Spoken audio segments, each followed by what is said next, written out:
कधी ऐकलंय का छत्रपती शिवाजी महाराजांनी कधीच कोणतं युद्ध हरलं नाही? पण का? कारण त्यांची ताकद फक्त त्यांच्या तलवारीत नव्हती, तर त्यांच्या दृष्टीत, धैर्यात आणि जिद्दीमध्ये होती. शत्रू कितीही मोठा असो, महाराज नेहमी एक पाऊल पुढेच असायचे. कारण त्यांना फक्त युद्ध नव्हतं जिंकायचं, तर लोकांची मनही जिंकायची होती. सिंहगडाचं युद्ध आठवतं?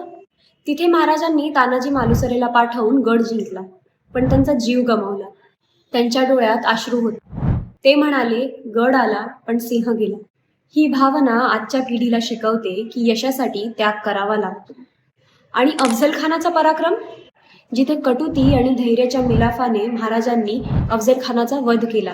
हे दाखवतं की केवळ ताकदीनेच नाही, तर बुद्धीनेही विजय मिळवता येतो. आणि सुरतीचे लूट एक अनोखी रणनीती. मुघलांच्या संपत्तीवर हल्ला करून त्यांनी आर्थिक युद्ध जिंकलं. ही गोष्ट शिकवते की जेव्हा थेट लढता येत नाही, तेव्हा धोरण बदलून जिंका.